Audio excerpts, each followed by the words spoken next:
महाराष्ट्राचे माजी मुख्यमंत्री मनोहर जोशी यांचं आज निधन झालेले वयाच्या 86व्या वर्षी त्यांनी अखेरचा श्वास घेतलाय। हिंदुजा रुग्णालयामध्ये उपचारादरम्यान रात्री 3 वाजता त्यांचं निधन झालं।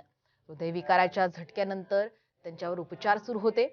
काही महिन्यांपूर्वी मनोहर जोशी यांना ब्रेन हॅमरेजचा त्रास होत असल्यामुळे त्यांना हिंदुजा रुग्णालयामध्ये उपचारासाठी दाखल करण्यात आलं होतं।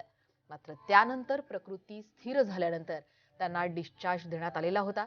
प्रकृती अस्वस्थ्यामुळे मनोहर जोशी गेल्या बऱ्याच काळापासून हे सक्रिय राजकारणापासून दूर होते। जोशी सर म्हणून संपूर्ण महाराष्ट्रात त्यांची ओळख। कडवे शिवसैनिक आणि बाळासाहेब ठाकरे यांचे अत्यंत निकटवर्तीय म्हणून मनोहर जोशी हे ओळखले जायचे।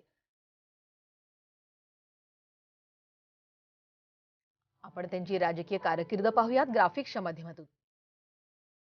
2 डिसेंबर 1937 रोजी रायगड जिल्ह्यात त्यांचा जन्म झाला। शिक्षणाच्या निमित्तानं मनोहर जोशी हे मुंबईत स्थलांतरित झाले। शिक्षण पूर्ण झाल्यानंतर बीएमसीत अधिकाऱ्याची त्यांनी नोकरीही केली। 1967 पासून बाळासाहेब ठाकरेंच्या नेतृत्वाखाली त्यांनी शिवसेनेत काम करण्यास सुरुवात केली। 1968 साली बीएमसीत नगरसेवक पदी त्यांची निवड झाली।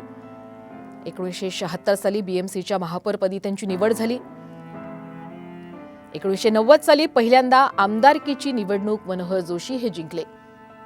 1995 साली ते युतीच्या सत्तेत महाराष्ट्राचे मुख्यमंत्रीही झाले। 14 मार्च 1995 ते 31 जानेवारी 1999 पर्यंत ते मुख्यमंत्री होते। पुढे खासदार, केंद्रीय अवजड उद्योग मंत्री, लोकसभा अध्यक्ष आणि विधानसभा सदस्य ही पदही त्यांनी भूषवली। यावर संजय राऊत यांनी नेमकं काय ट्विट केले तेही पाहूया। संजय राऊत यांनी ट्विट असं केलेलं आहे की शून्यातून विश्व निर्माण करणारे कडवट महाराष्ट्र अभिमानी, अखेरच्या श्वासापर्यंत शिवसैनिक म्हणून जगलेले मनोहर जोशी यांना विनम्र अभिवादन। असं ट्विट संजय राऊत यांनी यावेळी केलेलं आहे। नितीन गडकरी यांनी नेमकं काय ट्विट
पुणे एक्सप्रेस वेचा निर्णय महत्त्वाचा निर्णय त्यांनी यावेळी घेतला।